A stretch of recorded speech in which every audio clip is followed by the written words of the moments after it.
ગુજરાત આમ આદમી પાર્ટીમાં મોટો ભૂકંપ સર્જાયો હોવાના સમાચાર અત્યારે મળી રહ્યા છે।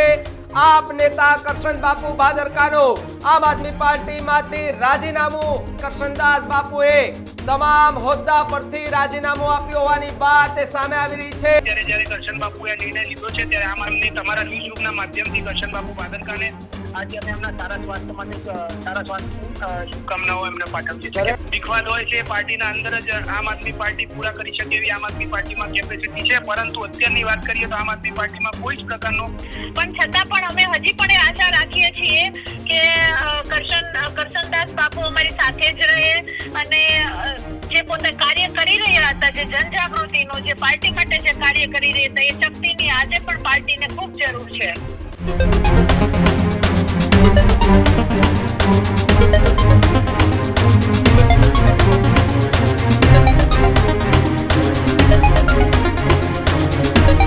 નમસ્કાર, આપ જોઈ રહ્યા છો ન્યૂઝ રૂમ અને આપની સાથે હું ભાવિક। ગુજરાતના રાજકારણના સૌથી મોટા સમાચાર અત્યારે સામે આવી રહ્યા છે કે જ્યાં આમ આદમી પાર્ટીમાં મોટું ભંગાણ થયું હોવાની વાત સામે આવી રહી છે। ગુજરાત આમ આદમી પાર્ટીમાં મોટો ભૂકંપ સર્જાયો હોવાના સમાચાર અત્યારે મળી રહ્યા છે। આપ નેતા કરશન બાપુ ભાદરકાનો આમ આદમી પાર્ટીમાંથી રાજીનામું એ વાત સામે આવી છે। કરશનદાસ બાપુએ તમામ હોદ્દા પરથી રાજીનામું આપ્યું હોવાની વાત સામે આવી રહી છે। ખરાબ તબિયતના કારણે રાજીનામું આપ્યાની વાત એ સોશિયલ મીડિયા પર પોસ્ટ કરી અને એમણે આ માહિતી આપી છે। સોશિયલ મીડિયા પર પોસ્ટ કરી અને રાજીનામું આપ્યા બાદ ગુજરાતનું રાજકારણ ગરમાયું છે। પાર્ટીને સારા ભવિષ્ય માટે અંતમાં એ શુભેચ્છાઓ પણ આપી હોવાની વાત જે છે તે સામે આવી રહી છે। અને આ ગુજરાત આમ આદમી પાર્ટીમાં સૌથી મોટો ભૂકંપ જે છે તે સામે આવ્યો છે। ઈશુદાનભાઈ ગઢવી પ્રદેશ પ્રમુખ આમ આદમી પાર્ટી, તેને લઈને એ રાજીનામું તેમાં લખવામાં પણ આવ્યું છે। તેના નામ સાથે ઉલ્લેખ કરીને રાજીનામું આપ્યું છે અને એમણે કહ્યું છે કે પાર્ટીને સારા કામ માટે શુભેચ્છા આપી છે। બીજી તરફ એ ખરાબ તબિયતના કારણે રાજીનામું આપ્યાની વાત સામે આવી છે।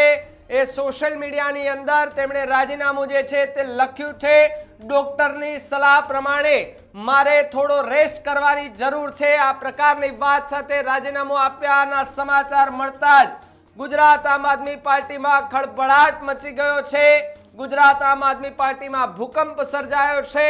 સતત વિસાવદરની ચૂંટણી જે જાહેર થઈ ત્યારથી લઈ અને અત્યાર સુધીની જો વાત કરીએ તો આમ આદમી પાર્ટી ખૂબ ચર્ચામાં હતી। આજ મુદ્દે વાત કરવા માટે આમ આદમી પાર્ટીમાંથી કરણ બારોટ મારી સાથે જોડાય છે। કરણભાઈ, જે રીતે આમ આદમી પાર્ટીમાંથી કરશનદાસ બાપુએ રાજીનામું આપ્યું છે, કયા કારણોસર રાજીનામું આપ્યું? માનનીય કરશન બાપુ ભાદરકાએ આમ આદમી પાર્ટીના સન્નિષ્ઠ કાર્યકર્તા હતા છે અને આગામી સમયમાં પણ રહેશે। આમ આદમી પાર્ટી સાથે હજી પણ દિલથી જોડાયેલા જ છે। જ્યારે કરશન બાપુને થોડા 1-2 મહિનાના પહેલા જ્યારે એમને હાર્ટ એટેક આવ્યો હતો ત્યારે ડોક્ટરે એમની સલાહ મુજબ એમને બાયપાસ કરાવેલું હતું। ત્યારે એ વખતે જ ડોક્ટરે એમને સલાહ આપી હતી કે તમારે આરામ કરવાની જરૂર છે, તમારે બેડ રેસ્ટની જરૂર છે। તેમ છતાં આમ આદમી પાર્ટીના કાર્યકર્તા જે પાર્ટીની જરૂરિયાત જ્યારે પણ હોય ત્યારે પાર્ટી સાથે ઉભા રહે છે। ત્યારે માનનીય કરશન બાપુ ભાદરકાએ વિસાવદરની ચૂંટણીમાં પાર્ટી માટે દિવસ રાત જોયા વગર તનતોડ મહેનત કરીને આમ આદમી પાર્ટી માટે પોતાનો પક્ષ રાખવાનું કામ કર્યું હતું, સભાઓ ગજવી હતી। ત્યારે આજે જ્યારે કરશન બાપુને પોતાની સ્વાસ્થ્યનું ધ્યાન રાખવું પડે એવી સ્થિતિ છે, ડોક્ટરના જણાવ્યા મુજબ અત્યારે એમને આરામ કરવાની જરૂરિયાત છે, કેમ કે એમને બાયપાસ કરાવેલું છે। મેજર એમને એટેક જ્યારે આવેલો હતો ત્યારે ડોક્ટરે સલાહ આપી હતી। ત્યારે જ્યારે કરશન બાપુએ આ નિર્ણય લીધો છે ત્યારે આમ આદમી પાર્ટી અત્યારે એમની સાથે ખડે પગે ઊભી છે અને એમની તમારા ન્યૂઝ રૂમના માધ્યમથી કરશન બાપુ ભાદરકાને આજે અમે એમના સારા સ્વાસ્થ્ય માટે સારા સ્વાસ્થ્યની શુભકામનાઓ એમને પાઠવીએ છીએ। કરણભાઈ, આખા મુદ્દાને લઈને કોઈ વાતચીત પાર્ટી સાથે થઈ હતી? રાજીનામા અંગે કોઈ ચર્ચા થઈ હતી કરશન બાપુની? મારે હમણાં 5-10 મિનિટ પહેલા જ માનનીય કરશન બાપુ સાથે ફોન પર વાત થઈ છે અને ફોન પર મેં એમના જોડે ચર્ચા કરી છે। મારા સારા મિત્ર છે, મારા ગુરુ સમાન રહેલા છે। એમને ઘણા સમય મને સલાહ સૂચનો પણ આપેલા છે। આમ આદમી પાર્ટીના એક સન્નિષ્ઠ કાર્યકર્તા પણ રહ્યા છે અને એમને જોઈને ઘણા યુવાનોએ આજે એમને જોઈને પ્રેરણા મળે છે। ત્યારે આજે જ્યારે એમના હેલ્થ ઇસ્યુ છે ત્યારે આમ આદમી પાર્ટી એમની સાથે ઊભી રહેશે અને જ્યારે પણ જરૂરત હશે આમ આદમી પાર્ટીના કાર્યકર્તાઓના પડખે રહેશે। કરણભાઈ, જે રીતે સતત 2 દિવસથી આમ આદમી પાર્ટીના ઈશુદાન ગઢવી એ કોંગ્રેસ સામે પણ આરોપ લગાવતા હતા અને એકલા હાથે ચૂંટણી લડવાની જે વાત કરતા હતા, એક મજબૂત પાયો કરશનદાસ બાપુ આમ આદમી પાર્ટીમાં ગણાતા હતા. આક્રમક રીતે અનેક રજૂઆતો અનેક આંદોલનમાં સાથે જોવા મળતા હતા. આજે એક પાયો જે છે તે કદાચ નબળો પડ્યો એવું માની શકીએ?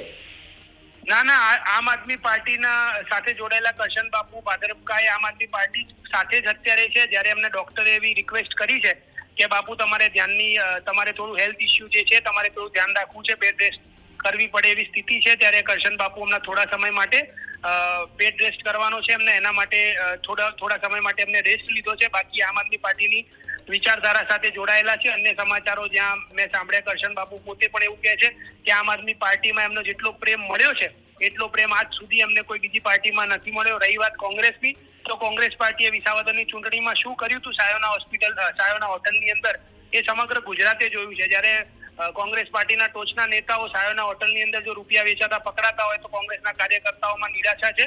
અત્યારે કોંગ્રેસને એ જ નથી ખબર કે રેસના ઘોડા કોના કયા છે અને લગ્નના ઘોડા કયા છે. ત્યારે આજે આમ આદમી પાર્ટીની એક વિચારધારા છે. આમ આદમી પાર્ટી એક લડાયક મોડમાં અત્યારે ઉતરી છે. છેલ્લા 1 મહિનાની અંદર આમ આદમી પાર્ટીએ 5 લાખથી પણ વધારે લોકોને આમ આદમી પાર્ટીએ મેમ્બરશિપ ડ્રાઈવથી જોડ્યા છે. છેલ્લા 15 દિવસની અંદર 150થી પણ વધારે સભા કરી છે. આગામી સમયમાં ટોટલ 2000 સભા આમ આદમી પાર્ટી કરવાની છે. 5000થી પણ વધારે ભાજપ અને કોંગ્રેસના અન્ય કાર્યકર્તાઓ અને નેતાઓ આમ આદમી પાર્ટીમાં જોડાયા છે. હવે લક્ષ્ય એ જ છે કે આગામી કોર્પોરેશનની ચૂંટણીમાં કેવી રીતે ભારતીય જનતા પાર્ટીને જાકારો આપવો અને ગરીબો, શોષિતો, વંચિતો, પીડિતોને ન્યાય આપવા માટે આમ આદમી પાર્ટી હવે મેદાનમાં. કરણભાઈ, આમ આદમી પાર્ટીમાં પણ કોઈ આંતરિક વિખવાદ ચાલુ છે? એટલે એવું કોને કીધું? અમારા ધ્યાનમાં તો નથી. જે પ્રકારે અંદરો અંદરની લડાઈ, એક નેતા બીજા નેતાને પાડી દેવા માટેની જે પાર્ટીઓમાં જે લડાઈઓ ચાલતી હોય છે એ પ્રકારની કોઈ વાત કે કોઈ આમ આદમી પાર્ટીની સરકાર છે નહીં. આમ આદમી પાર્ટી તો વર્ષોથી સંઘર્ષ કરી રહી છે. સંઘર્ષમાંથી જન્મેલી પાર્ટી છે. નાની મોટી જે પણ વિખવાદ હોય છે એ પાર્ટીના અંદર જ આમ આદમી પાર્ટી પૂરા કરી શકે એવી આમ આદમી પાર્ટીમાં કેપેસિટી છે. પરંતુ અત્યારની વાત કરીએ તો આમ આદમી પાર્ટીમાં કોઈ જ પ્રકારનો એવો વિખવાદ ચાલી નથી રહ્યો. આજે આમ આદમી પાર્ટીના બધા નેતાઓ તમે ચેક કરી શકો છો કે સવાર હોય, બપોર હોય કે રાત હોય સભા કરી રહ્યા છે. આમ આદમી પાર્ટીની ગુજરાત જનસભા જે છે સમગ્ર ગુજરાતમાં ચાલી રહી છે. ગુજરાત જોડો અભિયાન ચાલી રહ્યું છે. લોકોને આમ આદમી પાર્ટીની વિચારધારાથી જોડવાનું કામ આજે આમ આદમી પાર્ટીના કાર્યકર્તાઓ અને નેતાઓ કરી રહ્યા છે. જી કરણભાઈ, ખૂબ ખૂબ આભાર જોડાવા બદલ. તો જે પ્રકારે આમ આદમી પાર્ટીનો મજબૂત પાયો ગણાતા કરશન બાપુ ભાદરકા કે જેઓનું આ તમામ પદેથી રાજીનામું આપવું એ ગુજરાતના રાજકારણ અને આમ આદમી પાર્ટી માટે પણ એક ખૂબ મોટો વિષય હોઈ શકે છે. કારણ કે જે પ્રકારે કરણ બારોટનું કહેવું છે કે આ પ્રકારે પહેલા પણ વાતચીત થઈ હતી. એમની તબિયત જે છે, એમને હાર્ટ એટેક આવ્યો હતો, એમની સર્જરી કરાવવામાં આવી હતી, તેને લઈને એમને આરામ કરવાનો હોય, તેથી આ આખી જે વાત છે તેને લઈને તેમણે તમામ હોદ્દા પરથી રાજીનામું આપ્યું હોવાની જે વાત સામે આવી રહી છે. જે તમે દ્રશ્યોમાં જોઈ શકો છો કે આ એ પોસ્ટ છે કે જેની અંદર કરશનદાસ બાપુએ એ રાજીનામું જે છે તે આપ્યું અને આખા લખાણ સાથે એમણે જે પોસ્ટ કરી છે, ઈશુદાનભાઈ ગઢવી પ્રદેશ પ્રમુખ, એમને આ જે છે તે પોસ્ટ એમને મોકલી છે. માનનીય શ્રી સવિનય શાહ જણાવવાનું કે મારી તબિયતને લઈ ડોક્ટરની સલાહ પ્રમાણે મારે આરામની જરૂર છે, માટે હું કરશનદાસ બાપુ ભાદરકા પાર્ટીના મારા બધા હોદ્દા પરથી રાજીનામું હું આપું છું. પાર્ટીના સારા ભવિષ્ય માટે આપ સૌને શુભેચ્છાઓ. આપનો આભાર. કરશનદાસ બાપુ ભાદરકા. આ પ્રમાણની પોસ્ટ જે છે તે મૂકવામાં આવી હોવાની વાત અત્યારે સામે આવી રહી છે. તો બીજી તરફ અનેક સવાલો જે છે તે ઊભા થઈ રહ્યા છે. તો બીજી તરફ અનેક એવી સભાઓ છે કે જેની અંદર કરશનદાસ બાપુ છે તે જોવા મળતા હતા અને હાલ જે પાર્ટી જે છે તેને સારા ભવિષ્યમાં શુભેચ્છાઓ એમને અંતમાં એવી આપી છે કે પાર્ટીનું સારું ભવિષ્ય ઉજ્જવળ થાય તે પ્રકારની વાત જે છે તે અત્યારે સામે આવી રહી છે. આમ આદમી પાર્ટી આમ તો ઘણા લાંબા સમયથી ખૂબ ચર્ચામાં આવતી હોય છે, પરંતુ કરશનદાસ બાપુ ભાદરકા કે જેનું એક એવો ચહેરો કે જે આક્રમક રીતે ઉભરીને આવ્યો હતો, એ સામે સત્તા પક્ષમાં પણ એ પડકાર ફેંકી અને એમને સવાલો કરતા હતા. કોઈ પણ ખેડૂતલક્ષી વાત હોય તો તેને લઈને પણ તે મુદ્દાઓ ઉઠાવતા હતા. એ પછી કહી શકાય કે જે સૌથી વધારે જો એમણે જે સભાઓ કરી હોય, આક્રમક રીતે પ્રચારો કર્યા હોય તો એ ગીર વિસ્તારમાં જ્યારે ઇકોઝોનનો જે મુદ્દો હતો તેની અંદર કરશનદાસ બાપુ ભાદરકાનો સૌથી મોટો રોલ હતો. સૌથી મોટા એમના ભાષણો હતા. સરકાર સામે એમણે આરોપ પ્રત્યારોપો લગાવ્યા હતા અને એ જ સમયે જ્યારે વિસાવદરની જે ચૂંટણી ચાલતી હતી તેની અંદર પણ કરશનદાસ બાપુ ભાદરકા એ ઇટાલિયા માટે એટલે કે ગોપાલ ઇટાલિયા છે તેમને લઈને એ પ્રચાર પ્રસાર કરતા હતા, તેમની સાથે જોવા મળતા હતા. જે પ્રકારે એ સામે આવ્યા છે એ પ્રકારે અત્યારે સમાચાર. મારી સાથે રેશમા પટેલ જોડાયા છે. રેશમાબેન, સ્વાગત છે ન્યૂઝ રૂમ પર. પહેલા તો આપનું મારે એક વાત એ પણ સમજવી છે કે આમ આદમી પાર્ટીમાંથી કરશનદાસ બાપુ ભાદરકા કે જેમને રાજીનામું આજે આપ્યું છે તમામ હોદ્દા પરથી, કેવી રીતે જુઓ છો? અમારા માટે તો હું એવું કહીશ કે એક હોદ્દેદાર હોય કે એક કાર્યકર્તા હોય અમારી શક્તિ છે. અને જ્યારે એ આજે કરશન બાપુ પોતાના તબિયતને લઈને ધ્યાન રાખે એ પણ અમારું લાગણી હોય જ. પણ આની પહેલા પણ કરશન બાપુની એક સર્જરી થયેલી હતી, અમને ખબર હતી. પણ છતાં પણ અમે હજી પણ એ આશા રાખીએ છીએ કે કરશનદાસ બાપુ અમારી સાથે જ રહે અને જે પોતે કાર્ય કરી રહ્યા હતા, જે જનજાગૃતિનું, જે પાર્ટી માટે જે કાર્ય કરી રહ્યા હતા, એ શક્તિની આજે પણ પાર્ટીને ખૂબ જરૂર છે. બેન, તમારી સાથે પણ ઘણી બધી સભાઓ કરશનદાસ બાપુએ કરેલી છે. આક્રમક રીતે સરકાર સામે આરોપ પ્રત્યારોપ હોય, ઇકોઝોનનો મુદ્દો હોય, તેની સાથે લડત લડતા જોવા મળ્યા છે. આમ આદમી પાર્ટીના કોઈ પણ કાર્યકર્તા હોય તેની સાથે હળીમળીને રહેનારા કરશનદાસ બાપુ આજે આમ આદમી પાર્ટીમાં તેમણે રાજીનામું આપ્યું છે. આમ આદમી પાર્ટીમાં આને લઈને કોઈ ખોટ વર્તાશે? મેં કહ્યું ને કે ચોક્કસ રીતે કે જે કાર્યકર્તા, જે હોદ્દેદાર ખૂબ લડાયક રીતે પાર્ટીમાં જ્યારે કામ કરતા હોય ત્યારે એની ખોટ વર્તાય જ. પણ મને તો હજી આશા છે કે કરશનદાસ બાપુ પોતાની તબિયતને સાચવતા પણ પાર્ટીને સાચવવાનું કામ ચોક્કસ કરશે. અને વિશેષ વાત મારે એમને વ્યક્તિગત એમની સાથે થઈ નથી એટલે વિશેષ ટિપ્પણી તો હું નહીં કરી શકું, પણ એક ઉમ્મીદ અને આશા એટલી રાખી શકું કે તબિયતને સાચવતા પણ પાર્ટીને સાચવવાનું કામ કરે એવી આ બેનને ચોક્કસ આશા છે. કારણ કે આમ આદમી પાર્ટીમાં આજે ખૂબ જ સારો પ્રતિસાદ મળી રહ્યો છે, ત્યારે અમને એક લીડરની ખૂબ એની શક્તિની જરૂર છે. અને ભાજપ સામે અમે જ્યારે લડી રહ્યા છીએ ત્યારે ઘણા સામે સામ દામ દંડ ભેદની નીતિઓને તોડવા માટે પણ અમારો એક કાર્યકર્તાની શક્તિ જોડાશે ત્યારે જ અમે આ ભાજપને પાડી શકીશું. તો કરશનદાસ બાપુની હું હજી આશા રાખું છું. હું ખોટ વર્તાશે એ શબ્દમાં પડવા જ નથી માંગતી. આશા રાખું કે બાપુની તબિયત જલ્દી સારી થઈ જાય અને એ તબિયત સાચવતા પણ આમ આદમી પાર્ટીમાં એની શક્તિ આપતા રહે. બેન, એક બીજી વાત કે તમે પણ માનો છો કે આમ આદમી પાર્ટીનો સૌથી મજબૂત પાયો ગણાતા એ નેતા હતા, આક્રમક રીતે પ્રચાર પ્રસાર કરતા હતા. આગામી ચૂંટણીને લઈને પણ આમ આદમી પાર્ટીએ તૈયારીઓ દાખવી હતી અને આ વખતે તો ઈશુદાન ગઢવીએ પણ એવું કહ્યું હતું કે એકલા હાથે ચૂંટણી લડીશું કારણ કે અમારી પાસે એવા નેતા કાર્યકર્તાઓ છે, તાકાતવર કાર્યકર્તાઓ છે. પરંતુ આજે આ વાત જે સામે આવી રહી છે એકલા હાથે ચૂંટણી લડવાની અને એક મજબૂત પાયો જે છે તે આજે આમ આદમી પાર્ટીમાંથી દૂર થયો છે. તો હવે કેટલી મહેનત?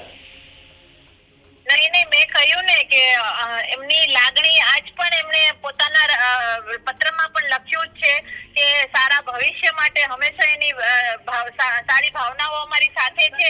તો હું એ જ કહું છું કે હજી અમને આશા છે કે બાપુની તબિયત સારી થઈ જશે અને એ જે રીતે કાર્ય કરતા હતા પાર્ટી માટે એ જ કાર્ય કરવા માટે સક્ષમ થશે એ અમને પૂરી આશા છે. એટલે હજી પણ અમે એવું કહેવાય કે હોપલેસ બન્યા જ નથી કે બાપુ કામ નહીં કરી શકીએ. મને પૂરી આશા છે કે તબિયત જલ્દી સાજી થઈ જાય અને તબિયતને સાચવતા કામ કરે એ આશા તો હું અત્યારે પણ રાખું છું.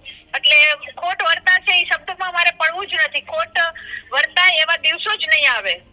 જી બેન, ખૂબ ખૂબ આભાર જોડાવા બદલ. તો જે પ્રકારે આમ આદમી પાર્ટીના જે કાર્યકર્તાઓ છે એ કાર્યકર્તાઓનું કહેવું છે કે ખોટ વર્તાશે આ શબ્દ મારે નથી વાપરવો કારણ કે કરશનદાસ બાપુ એ ફરી જે સાજા થઈ જશે તો એ આમ આદમી પાર્ટીને પણ સપોર્ટ કરશે. આ પ્રકારની વાત જો કે અમે સતત કરશનદાસ બાપુ ભાદરકાનો સંપર્ક કરવાના પ્રયત્ન કરી રહ્યા છે, એમનો ફોન વ્યસ્ત આવી રહ્યો છે. ખબર હોય છે કે આ પ્રકારની જ્યારે વાત આવે છે ત્યારે એમને સતત ફોન કોલ આવતા હોય છે, એ વ્યસ્ત હશે કદાચ અને એમની તબિયત જે છે એ પણ એ ખરાબ હોવાના પણ સમાચાર જે વચ્ચે મળ્યા હતા. એમને સર્જરી કરાવી હોવાની પણ વાત જે છે તે સામે આવી રહી છે અને આ જ કારણસર કરશનદાસ બાપુ ભાદરકા કે તેમણે એ તમામ હોદ્દા પરથી રાજીનામું આપ્યું છે. પાર્ટીના સારા ભવિષ્ય માટે તેમણે કહી શકાય કે શુભેચ્છાઓ પણ એ પાઠવી છે. સોશિયલ મીડિયાની માધ્યમથી તેમણે પોસ્ટ કરી અને આ રાજીનામું જે છે તે આપ્યું છે. ઈશુદાન ગઢવી પ્રદેશ પ્રમુખ છે, તેને આ રાજીનામું આપવામાં આવ્યું છે, સોશિયલ મીડિયા મારફતે તેને આપવામાં આવ્યું છે. જો કે આમ આદમી પાર્ટીમાંથી એ ઈશુદાન ગઢવીની આ મુદ્દે કોઈ પણ જાતની હજી સુધી પ્રતિક્રિયા નથી આવી. હવે જોવાનું એ રહ્યું કે શું ખરેખર આમ આદમી પાર્ટીની અંદર પણ કોઈ આંતરિક વિવાદ ચાલુ છે કે કેમ, કારણ કે અત્યાર સુધી તબિયત કરશનદાસ બાપુની ખરાબ હતી, એમણે સર્જરી કરાવી હતી, છતાં પણ એ અનેક સભામાં જોવા મળતા હતા, આક્રમક રીતે ભાષણો કરતા જોવા મળતા હતા અને આજે અચાનક એવા સમાચાર મળે છે કે કરશનદાસ બાપુ ભાદરકાનું રાજીનામું, તમામે તમામ હોદ્દા પરથી રાજીનામું આપવામાં આવ્યું છે. આને જ લઈને અત્યારે ગુજરાતનું રાજકારણ ગરમાયું છે. તો બીજી તરફ એકલા હાથે ચૂંટણી લડવાની વાત કરતી આમ આદમી પાર્ટી એ આ રાજીનામાને કેવી રીતે જુએ છે અને ખાસ તમને શું લાગે છે કે બાપુએ રાજીનામું કેમ આપ્યું હશે? કમેન્ટ બોક્સમાં ખાસ લખજો. મને આપો રજા ને આપ જોતા રહેજો ન્યૂઝરૂમ ગુજરાત. નમસ્કાર.